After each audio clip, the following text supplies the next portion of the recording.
Good morning, and what is a cool, grey and damp day. It is Monday the 25th of December, and I'm in the read nook with a nice hot cup of tea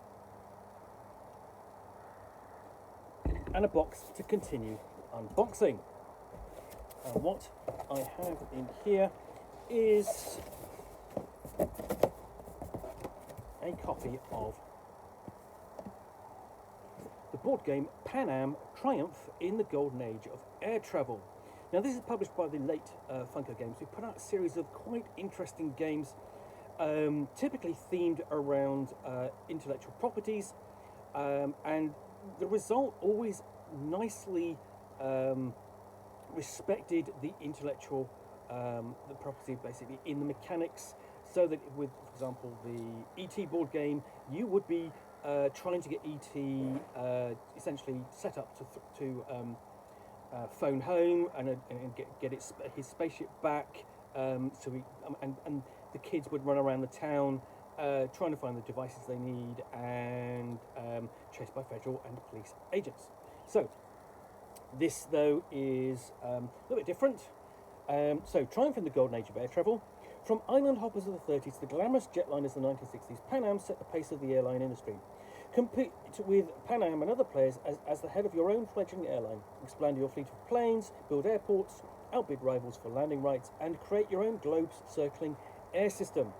Play through decades of air travel history alongside the ever-growing Pan Am. Make a fortune when they buy your routes. Invest in Pan Am stock when it's cheap, and don't get pushed out of the skies by your competition. So, it comes with a game board, 52 player planes, 20 engineers, 20 airports, 4 income trackers, Pan Am die, mover base, stock mover, 4 player mats, 2 tiles, 116 tokens, 50 destination cards, 40 directive cards, 60 stock cards, 28 event cards, 2 hangar instructions. It's for ages 12 plus, 2 to 4 players, plays in 60 minutes. So this is quite a big game for Funko Games. Normally the games last about half an hour or so. But let's have a look inside. Just got the knife out. Just slice through the seal of tape.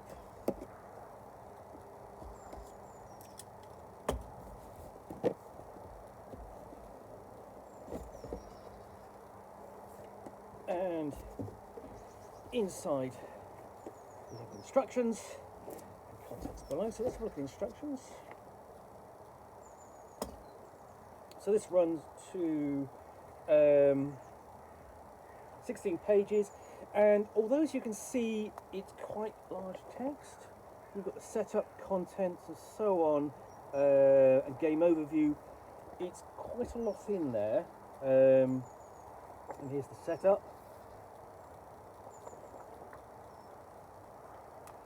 And important concepts, and you've got, so for example, an examples of play there.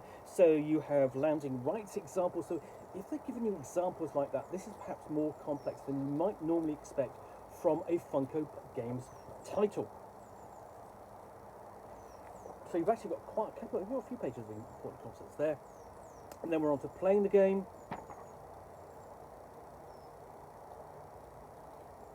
And the different phases. So we start off with the event phase, and you've got an explanation of, so example of the event card there, how that works. In the engineer phase, and I do like the graphics are fantastic in here. You know, you've got the advice here from the different figures. You've got the captain, and you've got the airline hostess. Resolution phase. And it's all very sort of like 50s and 60s in its style and look. And we come down to Pan Am phase, income step, stock phase, and so on. Got an example of Pan Am expansion there. End of the round, end of the game, and we've got clarifications on particular rules. The inside of the front of the box, nicely, you've got the Pan Am symbol all the way throughout, just dotting it. I mean, that's a nice addition. Doesn't do anything to gameplay, but it's a nice extra. Then you've got the game board, and that is cloth bound. And actually, in comparison to a lot of the Funko Pop games, it's a lot easier. It's a lot easier to actually open because it is bound, and it opens up properly. There's no kind of split. So you have let's have a look. I've got that the right way round. Yeah, you've got a half of the world. And that folds down. No, does it fold down easily? No, it doesn't fold down easily. So that actually folds like that. You have the different counters and round cards. And then below that, you've got all this securely held in there, so I'm not dropping anything on the floor. Makes a change for the board game, doesn't it? So you've got all these little miniature planes, and these all sort of kind of classic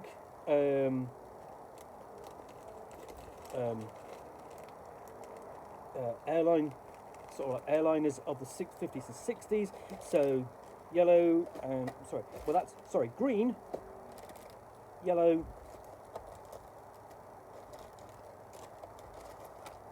red and grey. You have, that's going to be the, basically you've got the Pan Am die and the little little standee. And a nice addition in here, you get a couple of trays. You get a couple of trays for putting your bits and pieces in. For your aircraft, just storage during play. That's a nice addition. Do you like that? And counters for tracking. Those are plastic, not wooden. That's a little bit slightly disappointing. And then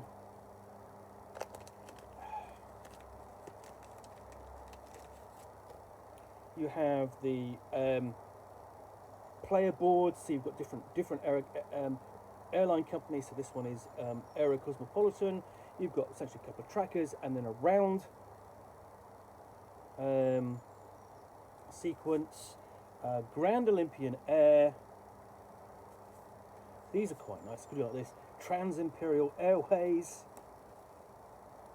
and Premier Interglobal.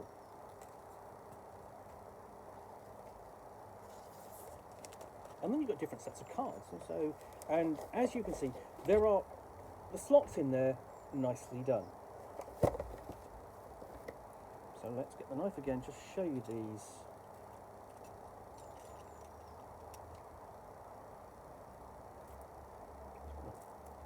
So just trying to get the knife under them. There we go.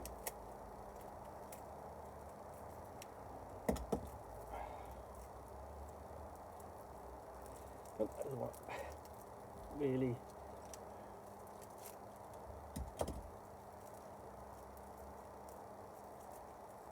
Does not want to open up these little wrapped in plastic things. I always have a problem with trying to get them open for the first time. There we go. That comes out like that. So these are the currency cards, mostly worth $5 or $1. But I mean, of course, these are going to be these are stock certificates. Sorry, 5 or 1. Then you have these are going to be. These going to open up easily. A bit easier, I think. I can break the seal.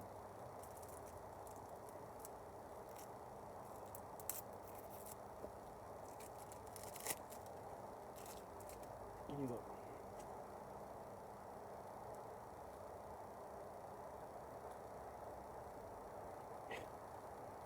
So these are directive cards, and then basically locations around the world, like Manila, Bogota, Midway,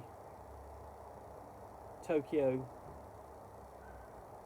so on. So those are directive cards, and then you've got There's going to be like action cards, like Secret Stock, Lucky Rights, Pan Am Advisory Board. You know, basically, sell one of your routes to Pan Am, a Pan Am expansion. Those, and then we have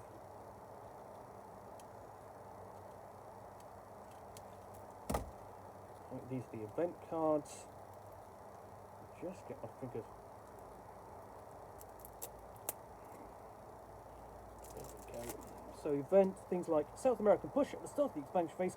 Pan Am expands once along the South American path, or wartime research. Starting with the first player, each player chooses one upgraded tri-motor or clipper plane. Draw a destination. There we go. So that is an interesting, and these are all organised by the different rounds. So that's round 7, and they all start off at round 1.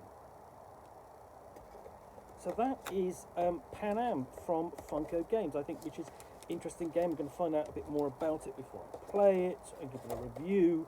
But it does look interesting, and I do like the subject matter a lot. Appeals to me, and it's also a really nice looking game. Bit more complex, as I say, than your average Funko Games title. But yeah, that's Pan Am. Anyway, thanks for watching another unboxing in the Nook. If you've enjoyed this, then please do click on the like button down below. And of course, if you've got any comments or feedback, I do appreciate you taking the time to post those. And lastly, if you want to be alerted to get more unboxings in the Nook, where you'll see me out here with a box, of course, from which I will unbox a game or role-playing supplement, or book, in this case a board game, and talk about it to the best extent of my knowledge for roughly 10 minutes or so, all of course accompanied by a nice hot cup of tea. Then please do click on the subscribe button down below. Thanks again for watching another unboxing in the Nook, and we'll be back again soon with another one. Bye for now.